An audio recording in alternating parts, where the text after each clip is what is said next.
Hello,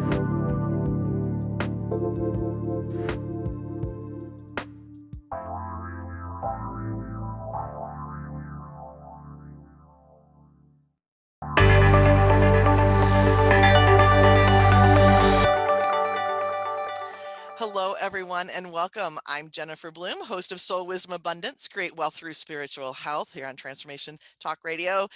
And as always, I am delighted to be here. I'm delighted to have my guest, and I'll get to her in just one moment. And thrilled that you are choosing to spend your time here with us, learning how to do money, how to do soul in a little bit different way, to really begin to intersect money and soul in ways that maybe we haven't before, right? It's so much easier to create lasting peace and abundance when you are creating out of soul rather than when we create out of our money wounds, our money pain, past beliefs. And of course, we all do it.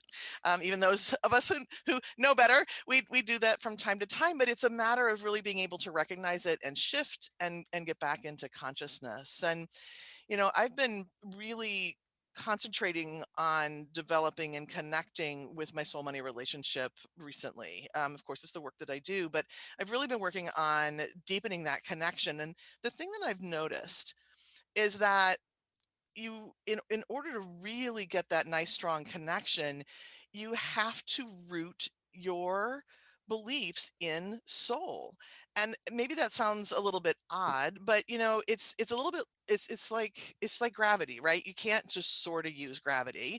It's here whether we want it or not. And soul's the same way. We tend to like dip our toes in and say, well, I might believe this part of universal law, or maybe I'll believe that about universal law. But when we really allow ourselves to wholeheartedly step in and live from the knowing of soul, wow, that's when that lasting peace comes, when that lasting abundance comes. And this is it's such a big topic that I want to tell you about a couple of resources before we dive into our topic today. So the next podcast, I'm actually going to do a solo show. Haven't done one of those in a really long time, but I'm going to be talking about the soul money relationship and how it's different from an analytical relationship and why you might want to do one or the other. And then I'm also going to do a series on Instagram and Facebook. So again, detailing the differences. So if you want a little bit more information, you can follow me. I'm at soul.abundance on Instagram, and I'm Soul Abundance on Facebook. So just another couple of ways to really start to deepen your understanding. Now, money isn't the only thing that benefits, obviously, when we lead from soul. And that's why I am delighted to have my guest here today, because we're going to really dive into the topic of soul and business. What happens in business when we lead from soul? What happens personally when we lead from soul? So here we are. And of course, I asked you about pronunciation, and now I've got like three things in my head. I don't know what it is. Stephan? Yeah. So my guest today is Priscilla Stephan. I got it right when I asked you, and then I went, I don't remember. Because So, I confused you. well, as I said, my dad's name is Stephen, spelled this way, and the way you spell anyway. So Priscilla, I'm delighted that you're here. You have an incredible body of work with your SoulFluent Leadership Archetypes, which really give a beautiful, practical way of understanding soul and your and our individual leadership style. And so I'm going to leave the intro at just really short and sweet, because there's so much to talk about. And in a little bit, I'll have you share a little bit more about yourself and where people can find you. But let's dive into talking about soul and business, shall we? Juicy Yeah, stuff. Yeah, let's do it. let's do it. Let's do it. So tell me a little bit about how you got here, right? Because there are a lot of us who are self-development junkies, and we talk about soul and blah blah blah. But how did you get here? How did you get to knowing that you were here to bring soul into business and leadership? Completely by accident, multiple, dark nights of the soul, eye rolls. What the fuck? What am I thinking? I curse. I'm former New Yorker living in California. Like, how the hell did I get here? I could not have imagined this path in my wildest dreams. I went through 3 very complicated career changes. I was an environmental advocate for 10 years, have a graduate degree in that, burned out on that, did 5 years of event planning, started a fashion jewelry business. That didn't go far, and then stumbled upon health coaching in the hopes of overcoming my own relationship with emotional eating and food, and started coaching people on their health until the moment that the sea parted, when I uncovered this magical place called the Akashic Records, where Oh, you that's get to right. connect with your own soul guides that allow you to live your best life with the energy of truth and love and purpose. And I became a practitioner, learned how to read my own Akashic records and then the Akashic records of others, and uncovered an uncanny ability to really connect to people's businesses from their own soul guides and help them truly live their purpose through their businesses, and to do it with soul and practical strategy. And then ultimately uncovered my ability to download marketing plans and very complex, dense bodies of work, which is how the SoulFluent work came about in 2016. And here you are. And here I am. Holy shit. Yeah. So, okay, so this is sort of a side question, but have you found that your health has changed since you have started following more of your own soul wisdom? Hmm. Not sure about that. Maybe it's because I've been in my 40s and a lot of shit happened. Autoimmune, hypothyroidism, now hormone imbalances, panic attacks. I don't know about that. I will say Yeah, this. I will perimenopause is not say, fun. Yeah. Mhm. yeah, I Anyway, will go ahead. say that living with soul has definitely allowed me to stay ridiculously honest with myself about what I Mm, want, what I don't want, what my ego wants, what is true for me, and uh, and it is a path to greater health, because I realized that doing things the old way led to burnout twice, pretty bad actually. And so it's that invitation, I think. Leading and living with soul is a daily reminder and invitation to choose ease, to choose flow, to choose health and well being, because your soul never will ever ask anything of you that will harm you. right. Right. And that process, I was just writing about this actually to a group of mine this today, that, even when we choose to align with soul, it isn't always sunshine, roses, lollipops, and fairies, Mm-mm. because when we make that choice to align, what isn't aligned starts falling away. And sometimes that process isn't very pretty.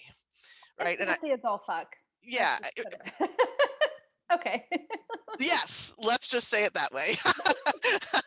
um, and so I think that sometimes when people start down the path of getting in alignment with themselves, things get messy. And then the question is like, wait, why am I doing this? Is this really, how is this really helping me? Right. So mess comes before that ease and flow and all of the things that we seem to be reaching for. Yes, and sometimes we get the message soon, so we don't have to get the ton of bricks in our head, and sometimes the ton of bricks just falls, and that's what it takes to get our attention, which is fine. Yeah, it is. It's all okay. Yeah, yeah, absolutely. Okay, so you have this great big download, and so tell me a little bit about the download that you got about the archetypes. Well, my guides are sneaky. And so they told me to write an outline for a book that turned into an outline for 3 books. And then they just said, just start writing. I thought, oh, this is going to be like a 20-page little book. 160-page later, and a body of work later. I'm like, what the hell is this? So I didn't know what I was downloading at all. I had no idea, which led to a massive breakdown, nervous proportions, and I really didn't know what to do with it, because I was like, I don't understand leadership. I don't want to be talking about this in archetypes. What the hell? Like, this is complex, dense information. How am I going to explain this to people? So I had a massive tantrum, because like you get this work and then you're like, how am I supposed to market it, explain it, help people with this? I don't know. And it's a daily thing of like, I don't know how to do this.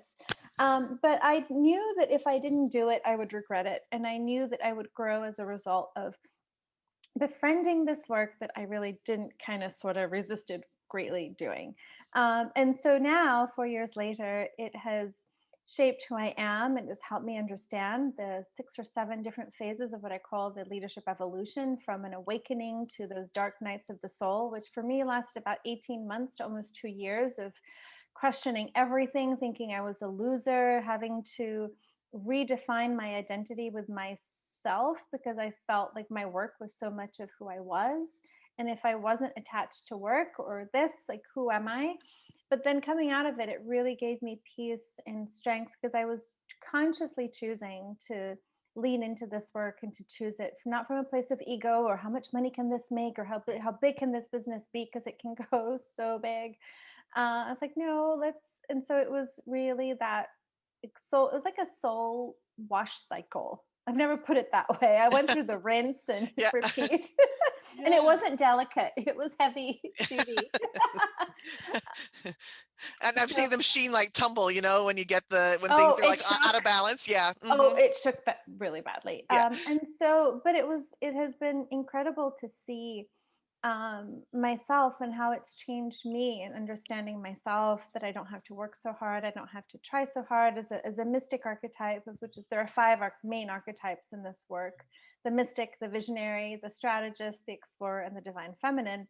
And while we have all of these archetypes within us, there's a dominant archetype that really takes center stage, almost like shifting gears in a car, that helps you like really move best with the greatest amount of ease and potency at a particular phase in business and phase of your life.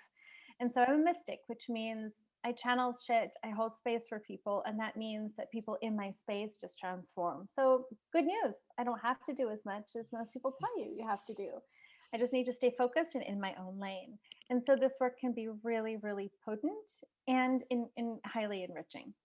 hmm So as people understand their main archetype, what starts to shift? What starts to change? There's like I think a breath, a breathing, a sigh of, oh, okay, permission, I think is the first one. Permission to stop trying so hard, permission to stop trying to fit in and be someone that they're not in order to succeed, permission to stop doing as much and focus on what they're really, really good at. Permission to have more spaciousness and more fun and to be, quote unquote, what I love, my favorite word, lazy. And then permission to really geek out and have fun playing with the particular gifts that come from your archetype. In my case, as a mystic, our dominant gifts are intuitive, creative, and healing. And also, what comes from it too, I think, is more compassion from the understanding of our shadow, right? Each archetype has its what I call kryptonite. And for the mystic, it's certainly self doubt. I'm not good enough. I'm not ready enough. I need 5 more certifications before I can make money, or making money isn't spiritual, or I should give my gifts away, and all those things. And so really understanding that I can really doubt myself, but I don't. It's okay to be true to myself. And the other part of the mystic is that it can be really hard for us almost to go through this kind of coming out of the spiritual closet thing, because what are people going to think, and family and friends, and how do I put that into a business and have people pay me. And so, really giving ourselves the space to know that that is part of the soup, but you don't need to live in the soup, and just be yourself. And that's easier said than done sometimes. It can be very, very liberating, so much space. As a fellow mystic, I am just like my whole body's going, yeah, I get it. I get it. I recognize all the phases in my life that I've been through with all of this. And the money languages for me came through in, was it 2014? And it's now 2021, and I'm finally really talking about it. It took a long time for that body of work to really settle and for me to go, who am I to do this? Who am I to do this work? Right. But the couple things that you said that I really want to touch on, and one of which is the shadow side. I think we all love taking the quizzes. I know I certainly do, and learning about who we are and those elements of soul. But knowing the shadow side of that is, I well, I shouldn't say it this way, but I'm going to, almost even more powerful at times in our life, because when we get caught up to know that self-doubt is the shadow side of mystic, if I could like put that on a post-it note somewhere, maybe all over my house, then there gets to be a trigger, right? So instead of it being a character flaw or a soul flaw, right? It's like we're putting these dark marks against ourselves. Oh, I'm not confident enough. I'm not this. Why can't I just come, just bring it all out there and do everything? Understanding that shadow side is touching, it gives us the opportunity to take a breath and use it to say, okay, it's time to reconnect here. That's all that's happening, right? All I need to do is just reconnect and give myself the space to do that. And maybe, just maybe, there's something else that's ready to blossom here. um the self-doubt is highlighting something that's ready to be brought to the surface to teach or share. Do you find that as well?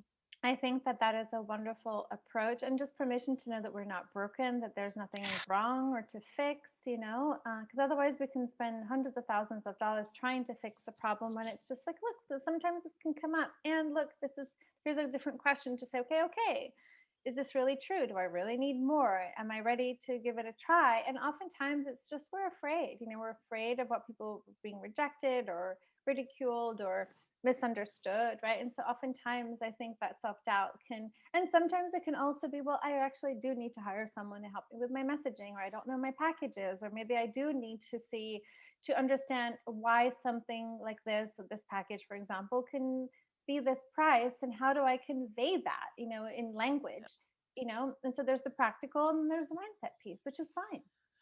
Absolutely. Right. And we get to weave all of that together. Right. And when we can really solidify our understanding of who we are, it's a lot easier to say, okay, is it a mindset piece? Is it something that I can handle myself? Is it something that I want to reach out to somebody? Is it time for a new layer of growth? Or is it time to get super practical and learn how to take these skills and tools that I have and speak them in a way that people are really going to be able to understand? Yeah. Yeah. So, okay. So another thing that I'm curious about is, how do you find knowing your leadership style?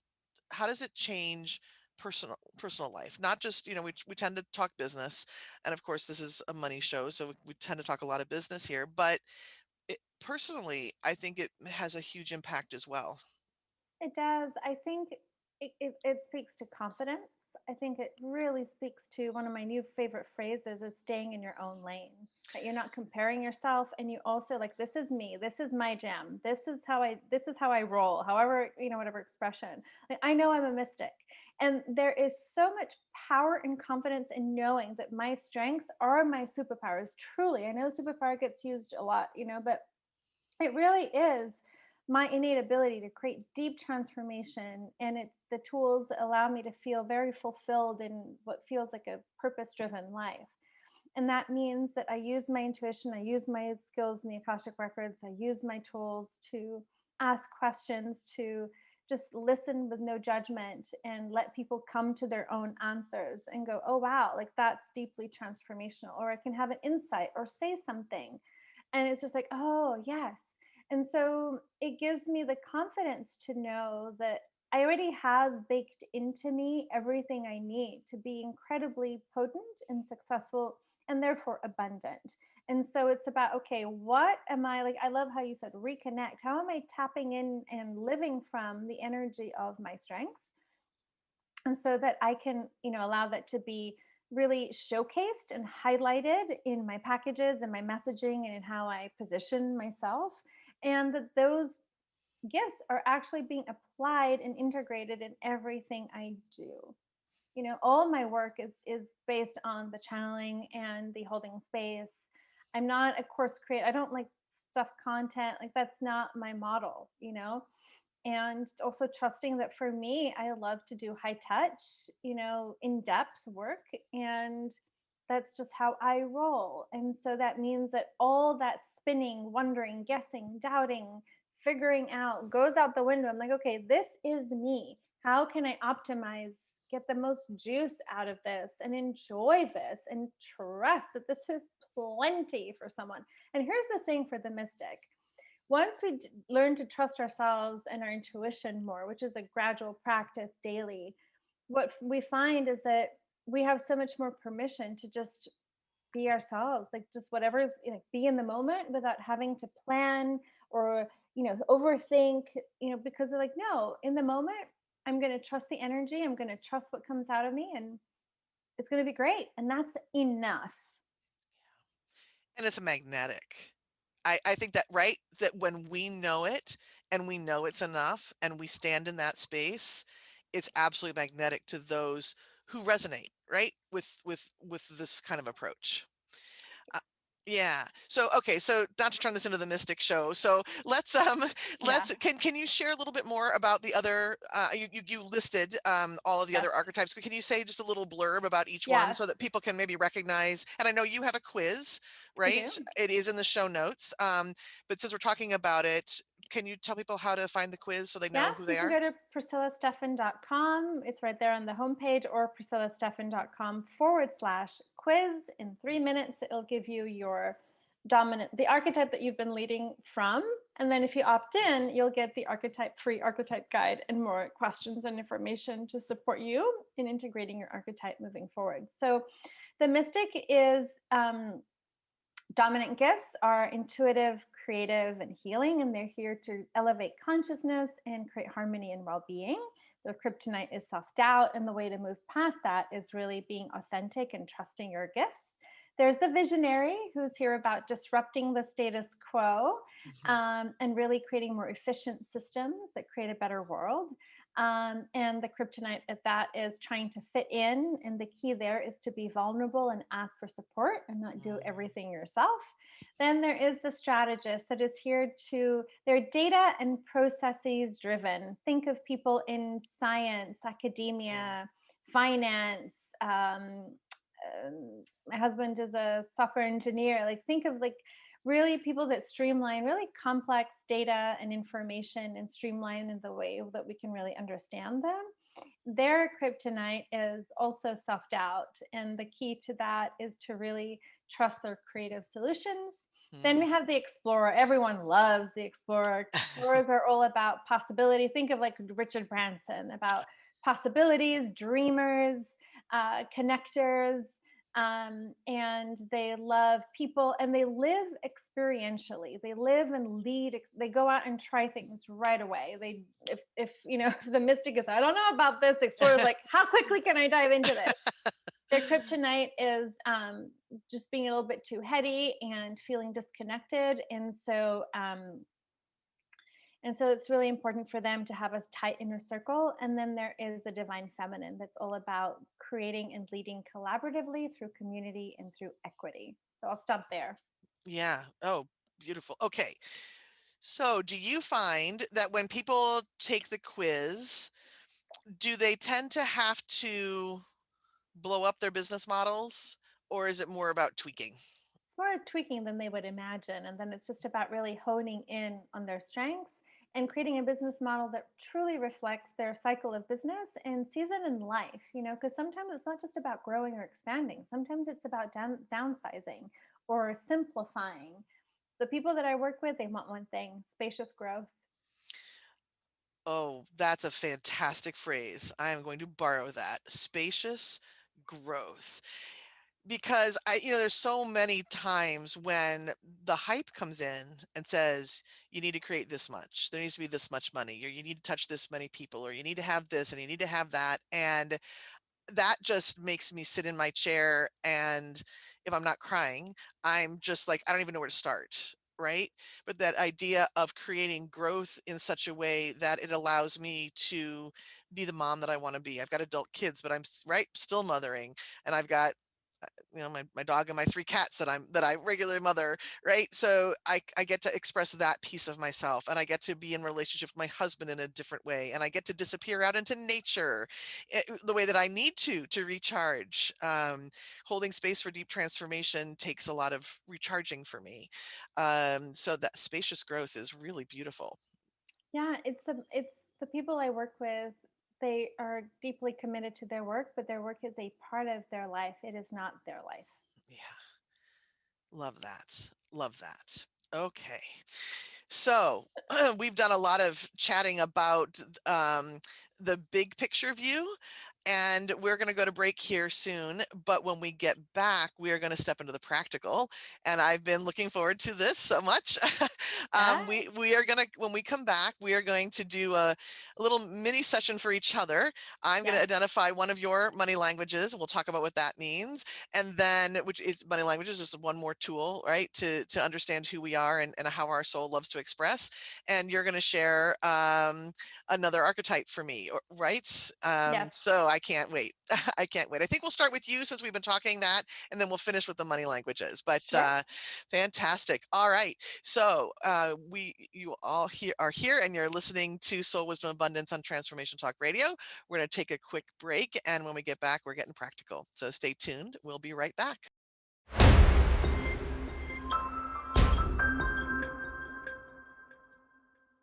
We're back on Soul Wisdom Abundance with me, your host, Jennifer Bloome, and my guest, Priscilla Stephan. And we have been talking about archetypes. We've been talking about soul. We've been talking about a lot of big picture things. And now it's time to get practical. So we are going to each take a turn and do what we do best, and and talk about, in your case, the archetypes for me, and then I've identified one of your money languages. So I am going to yield the floor to you, and you let me know where you want to start. And I'm an open book, happy to answer whatever question, however you do your process. I'm happy to share whatever. So Yeah, so let's see the archetypes in motion. So guys, when Jennifer took the quiz, she came up as a mystic, which is how she has been running her business, right? Using her intuitive, creative, healing abilities. However, when I went into her Akashic Records yesterday, I was told that the new dominant archetype for her is the strategist. The strategist, again, really creates, streamlines processes and systems, and really simplifies complex concepts and data into very easy to digest information that can really drastically change the life of millions of people. And so that was really the key. And so then I also identified the secondary and the third. I think the secondary was to stay with the mystic, and then the third was to really live with the visionary, which is about really making a bold stand about what you do and really leveraging the business even more. Not that the strategist doesn't.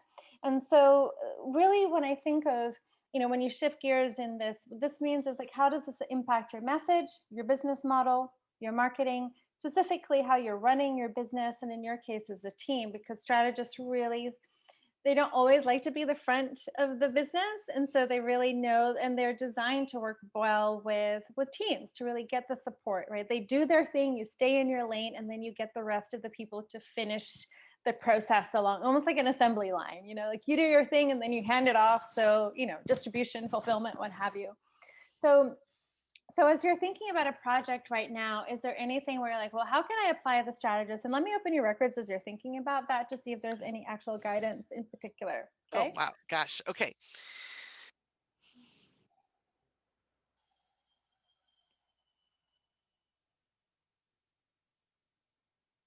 Yep. All right. Records are open. So any questions you have? Super. Okay, so this makes complete sense, because I'm really at a point where I've done a lot of downloading, done a lot of work, and now it's time to really present it in a way that can be used, right? It doesn't really mean anything if it's just sort of all in the big picture, right? So, I think that I'm really transitioning. I'm writing a book around the concept of being prosperous. I've done a lot of work on the other half of my business, which is fertility work, on being fertile and putting together a system that way. And so I guess just any additional information about turning something into bite-sized chunks, right? Yes. So the first thing I'm hearing is don't reinvent the wheel. So when I opened your records, what they said was go gangbusters. Like, you're ready to really let some of the stuff that you've already been working on for a long time. Like, there's no, simmering, like the turn off the heat, like go eat the food, Yeah. So the other steps were, remember to consolidate, package, and simplify. And in terms of the bite-sized pieces, what I'm sensing here is that you already have your system, you already have your process. And so really what's key for strategists is to really, I like to think of flow diagrams, here's your starting point, here's point A, and then this is step 1, step 2, step 3, step 4. It's really visually and systematically showing, breaking it down almost in like 6-year-old steps if need be, and to really show the flow from here's the start of the journey and here's how you end it, and not to be afraid to really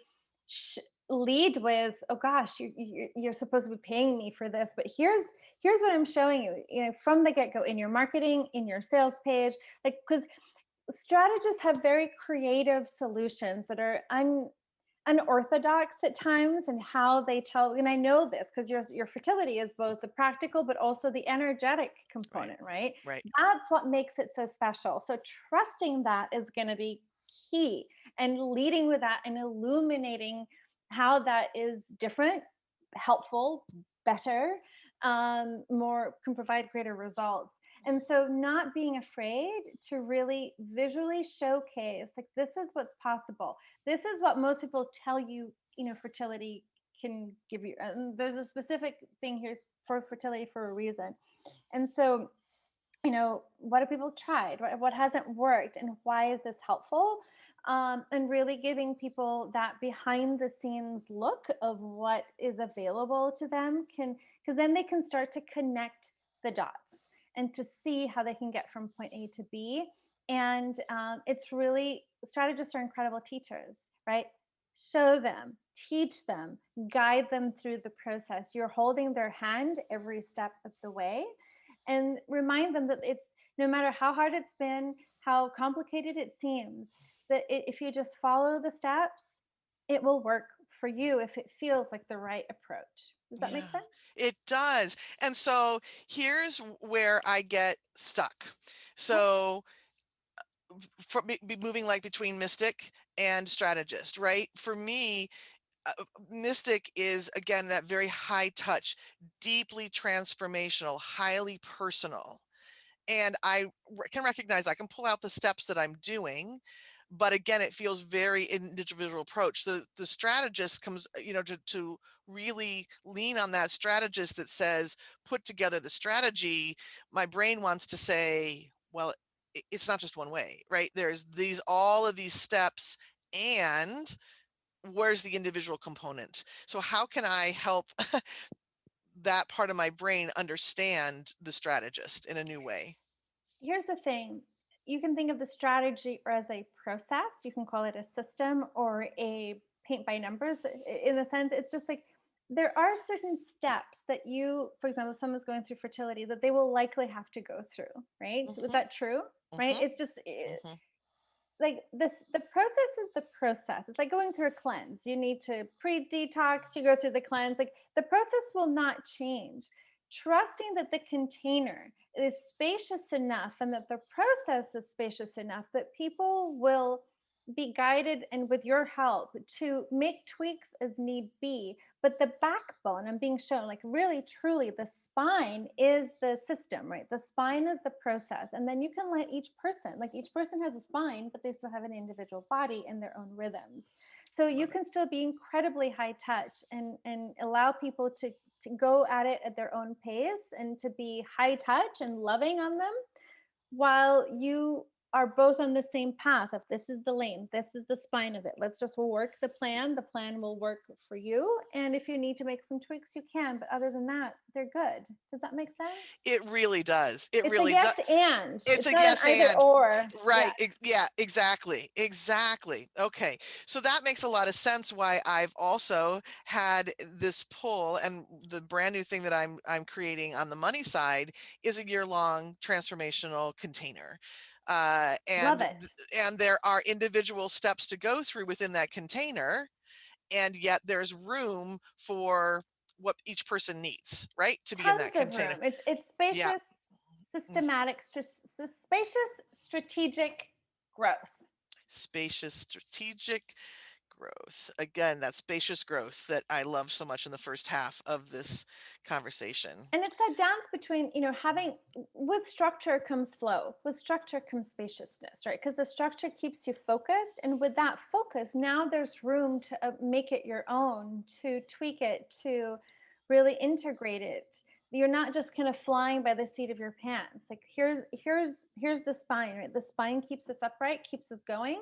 Mhm. That's the same thing. Like the journey that you've outlined works, and that goes the same for whatever it is that you've outlined for the money. I think it's pretty much there, minor adjustments, but I think it's really great and very needed.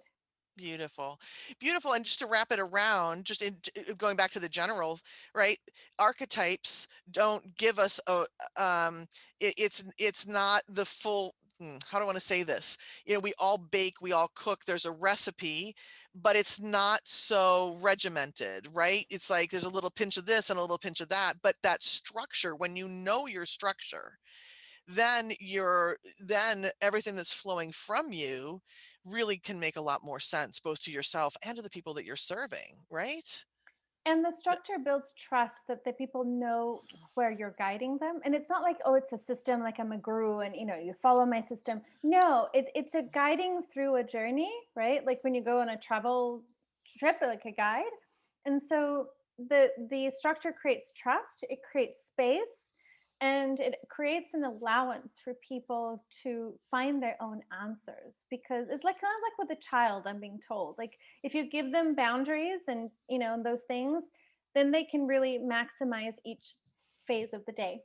Mm-hmm. Absolutely. Absolutely. Yeah, free spirit isn't those boundaries are really important, right? And even if I think about when I do individual transformational work with people, there's the structure and the boundaries are very present. We're not dumpster diving into the past to clear everything. We're very systematically choosing what it is that we're looking at to transform, right? So there's that structure even within something that feels like, oh, it could go a million different directions. Yeah, but there's still a process. Another word to Well, think about. There is a process through this. right. Even with your soul money work, there is a Oh, process, yeah. right? You're like, there's let's get through the money story, the money beliefs, and here's the line. Like there is a process. So all it is follow the process that's innate to you, that's intuitively guided and intuitively downloaded, and trust the process by not arguing or fighting with it. Don't battle it. That would be Accept it. helpful. Okay. Well, Trust there's it. that try. Allow Well, it yeah. to really bring the abundance and the magic and the gold. The gold is in the process, is really the key. And then you Okay. can go tweaking, right? Because strategists, it's not just a one and done. Strategists are always refining and tweaking and making better. But this is not to go and go, oh, I got to keep training forever. Just like, oh, I just had an insight. Okay, I'll just add this, or I'll shorten this module, or I'll add this little thing. But once you have it, go with it. Beautiful. Oh my goodness, thank you. Well, I'm watching our time. I want to make sure that I have enough time to receive, or for you to receive as well. So thank you from the bottom of Welcome. my heart. Wonderful.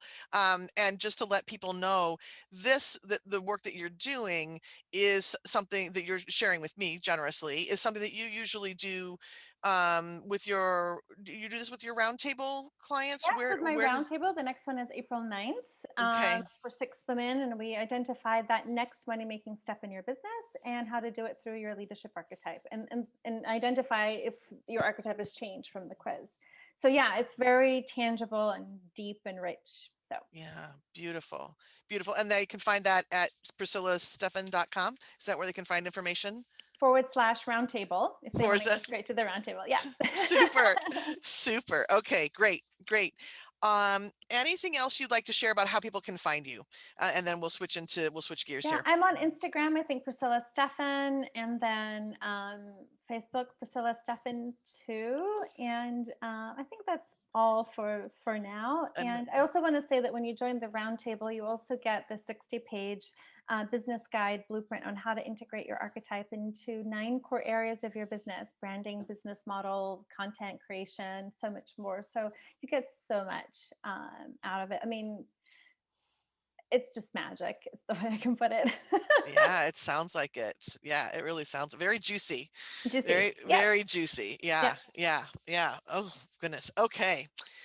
So I'm going to encourage all of you to take a look at Priscilla's site, her and all of her different resources. She's got a lot of really wonderful things to share. And with that, we're going to turn the tables Oh, here. yay! Okay, so for those of you who've been listening for a while, you know about soul, money, languages. But for those of you who don't know, this is work that is through the soul language paradigm. And this paradigm says that there are 107 different voices of soul. They are broken into a mission language, a skills and tools language, and a soulful personality. And when we come to the planet, we choose one out of each of those categories. So we bring three of the voices of soul with us as part of who we are. And then we also, with any relationship that we have, we draw three more energies out of those 107 different energies to support us. And so those languages can be identified as well. And so if you have your relationship with your significant other, your relationship with your business can be identified, your relationship with the community that you serve can be identified. And these are all just ways that we can understand more about who we are and why, why we prefer certain things over others, where our shadows are, and all of that. So what we're going to do today, and typically we do personal languages first and then the money languages, but because we're having a money conversation today, we are going to talk money languages. So the way that I identify is I make a one-time connection to your soul, and I did this before. I had your permission, so I did this before so we don't have to go through the process here on the show. But I make a one-time connection with your soul, and I muscle test out of the 107 languages which are yours. Okay, so this isn't me going through the book saying, oh, this sounds like Priscilla. This is your soul is telling me. I also asked which category would be most helpful for our conversation. So with money, the categories are just a little bit different. You can think of it as the mission language is your co-creation with money, your shared mission. The second language, which is what you and I will talk about here in a moment, is the energetic how.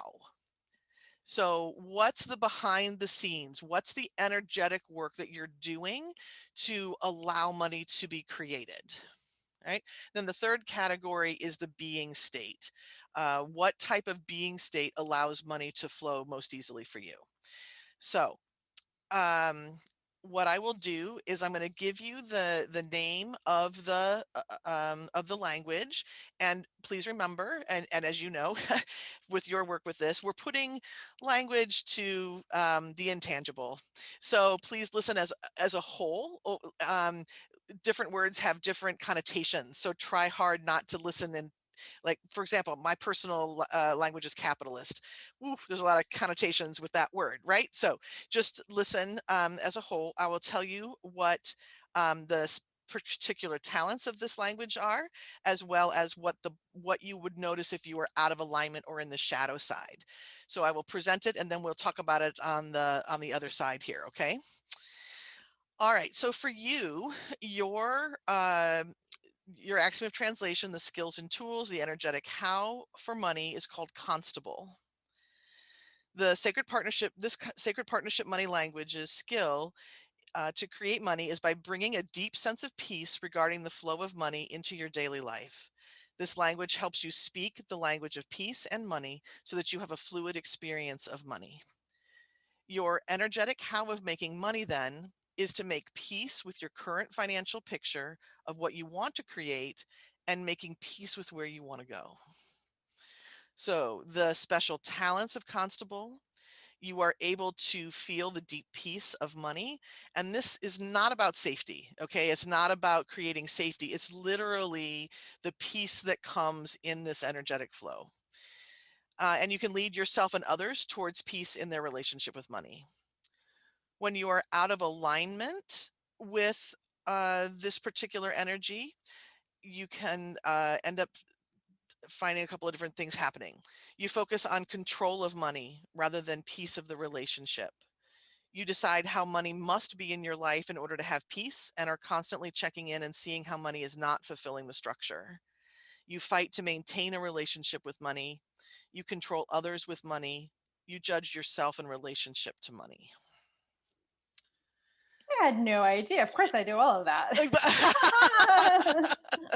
So I'll pause there and just, tell me what resonates as you digest that for a moment, and then we're going to meet the language. All of that, because that part of me that wants to control is like, but I don't accept easily where I want to feel like, and there's tons of flow and there's tons of abundance, but I'm still kind of working to that place where because here's a disconnect for me, right? In the abundance world of like, you can manifest money in your sleep whenever you want. Like you can make money, there's no. And then I was like, well, if that's true, then when it doesn't happen as quickly or even in the amount that I want, I feel like there's something disconnected and there's something not, I guess, wrong with my ability to be in relationship with money. And I'm like, what's off? And so that's what happens. Yeah. And so here's the thing, though, the manifestation world is missing a few pieces, I think. And one of them is some of the characteristics of money. And part of money's characteristics is there's ebb and flow. Right? It's very much this natural ebbing and flowing, ebbing and flowing, ebbing and flowing. And yes, we can ebb and flow between scarcity and not scarcity, or we can ebb and flow between really lovely, flourishing abundance and sumptuous abundance, right? We can kind of shift where we fall, but there's always going to be a flow. There's that natural energy. And so with Constable, you get to lean on Constable to feel peace no matter where that flow is. My mind is going, but I want more. Mm-hmm. So what do you get to let go of so that wanting more isn't a battle and it's an acceptance? Well, I'll leave it that. I'll just put the dot at the end of the sentence there, and that it becomes acceptance of, yes, I'm ready for more. I like that. And then I was like, well, but can I really trust that? Because I feel like I have to fight for it somehow. Yeah. Okay. So let's do this. I don't want to open something we can't finish, but let's do this. Go ahead and close your eyes for a second. Take a nice deep breath. And then we're going to ask Divine Intelligence to create a conscious connection between you and the energy of Constable. And tell me when that feels present.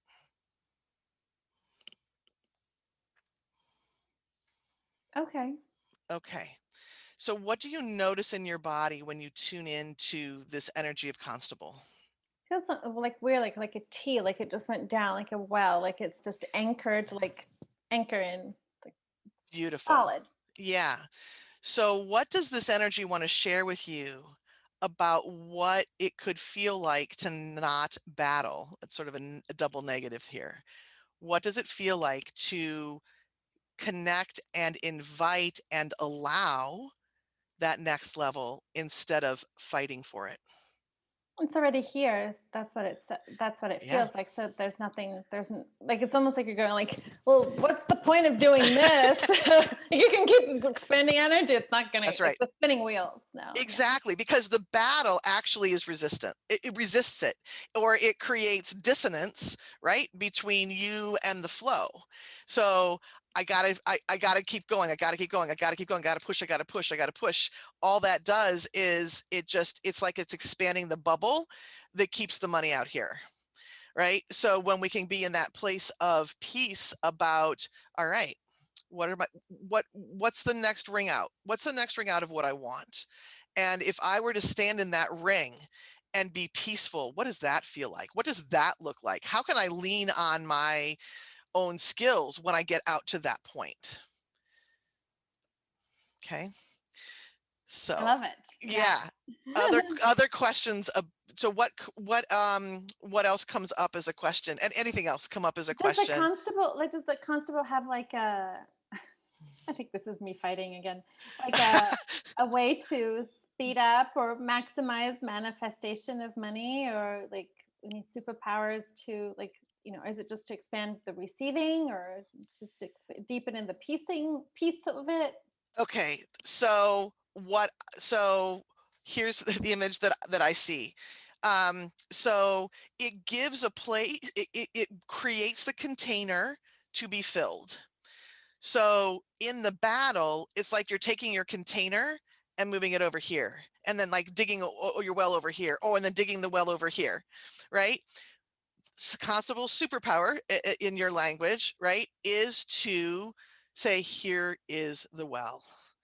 And yeah, it could get filled like this, or it can be filled like this, or it can be filled like this, but I'm here ready, open-hearted, right? Ready to receive. So in that piece, you're creating your container. I love that. Thank you. Yeah, you're welcome. All right, so let's just say thank you. In a session, we would spend a little bit more time, clearly, within the energy. And what I'm going to invite you to do is, these are living, breathing energies. You can connect in and ask whatever questions that you want. So you can, when you have your whole stable of languages, you get to meet them as a team and ask questions. And there's, depending on how you get energy, you might get it, you've clearly got it kinesthetically, that feeling. Other people, you might have an image, a vision, or a sound, or just a knowing. But keep talking to Constable, ask questions. And when you're in that fight zone, ask Constable maybe even to give you a physical sign, like a tap on the shoulder that says, the container's here, drop the gloves, right? Oh, I like that. Oh, Yeah. Yeah. So let's say thank you to Constable, let Constable go. And we're going to go ahead and wrap up our conversation today. It has been a joy, Priscilla, to have you here. Thank you so much for your wisdom that you shared with all of us, for the specific message that you shared with me. That was very fun. I really, and not just fun, but truly, I've got like, whole page of, of notes. So thank you for your wisdom and sharing everything. And I am, as I said before, I encourage all of you who are listening to check out the roundtable, to check out the quiz, and begin to really get another way to structure your understanding of who you are and how you get to lead yourself and your life. And with that, we will go ahead and wrap up. You will find Soul Wisdom Abundance here the first and third Fridays of every month. As I said, the next Friday that I'm on, there will be a solo show all about the difference between taking a soul approach to money versus an analytical approach, and how adding soul can create lasting peace and abundance. So until then, everyone, take great care, prosperous blessings, and I'll see you soon. Bye. Bye.